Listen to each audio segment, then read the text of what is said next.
2026년 5월 대한민국 부동산 시장에 뭔가 큰 변화가 온다고 다들 말하죠. 시장이 무너질 거라는 예측이 정말 많습니다. 다들 궁금해하는 게 바로 이겁니다.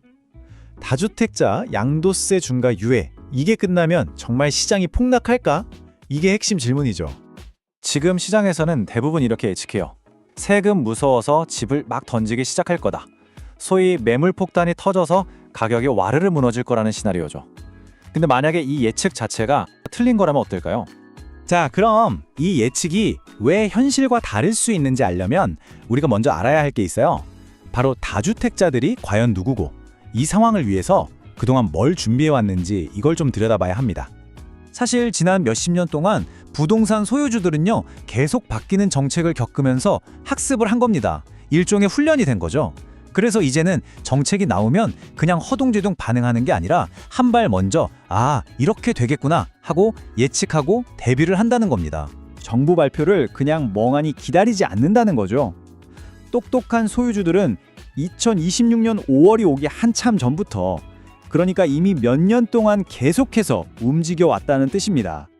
이미 전문가한테 세무 상담 받고 자녀한테 증여하고 법인으로 바꾸고 온갖 방법을 다 써서 방패를 만들어 둔 거죠.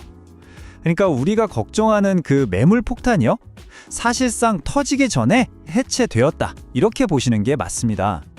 자, 그럼 이 사람들이 급하게 집을 팔 생각이 없다면 양도세 유예 종로가 가져올 진짜 시장의 모습은 과연 뭘까요? 시장의 미래는 매물이 넘쳐나는 매물 홍수가 아니라는 겁니다. 오히려 그 반대 현상이 나타날 겁니다. 시장에서 살 수 있는 매물의 공급 자체가 갑자기 뚝 끊기는 현상 말이죠. 이걸 우리는 공급 절벽이라고 부를 수 있을 것 같습니다. 시장이 이렇게 움직이는 데는 아주 중요한 경제 원리가 숨어 있습니다. 이건 그냥 분위기가 그래서가 아니라 다들 머릿속으로 계산기를 두드려본 합리적인 결과라는 거죠. 그게 바로 동결 효과입니다.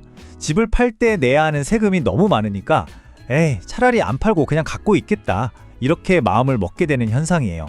말 그대로 매물이 시장에 나오지 않고 꽁꽁 얼어붙는 겁니다. 그러니까 핵심은 이거예요.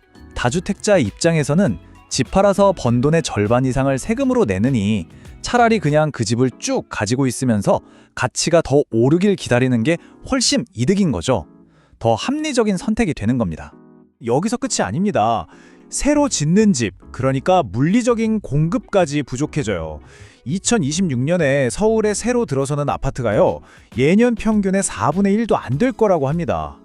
이런 공급 부족이 어떤 결과를 낳느냐? 한마디로 가진 자들의 리그와 그렇지 않은 자들의 리그로 시장이 나뉜다고 볼 수 있습니다. 양극화가 훨씬 더 심해지는 거죠. 실제 데이터를 봐도 이게 딱 보여요. 서초구 같은 핵심 입지는 매물이 나오기 무섭게 최고가 근처에서 바로바로 팔려 나갑니다.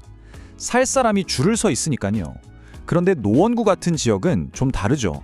투자자들이 내놓은 매물들이 쌓이면서 가격 회복도 더디고 이 온도차가 아주 명확하게 나타나는 겁니다. 그리고 이 매물 잠김은 단순히 집을 사고 파는 매매 시장만의 문제가 아닙니다. 그 파급 효과가 마치 도미노처럼 임대차 시장으로 바로 넘어가요. 결국 심각한 전세 매물 부족으로 이어지게 됩니다. 공급이 너무 부족하니까 세입자는 갈 곳이 없잖아요. 결국 집주인은 세금 오른 만큼을 전세금이나 월세에 얹어서 받게 되는 구조가 만들어지는 겁니다. 자, 그럼 정리를 해보죠. 앞으로의 시장은 매물이 넘치는 게 아니라 오히려 부족한 희소성의 핵심이 되는 시장입니다. 이런 상황에서 우리는 어떤 전략을 짜야 할까요? 여기서 얻을 수 있는 결론은 아주 분명합니다. 가격이 떨어지길 기다리자는 전략은 이제 틀렸다는 겁니다. 애초에 전제가 잘못됐어요. 시장의 룰이 바뀐 거죠.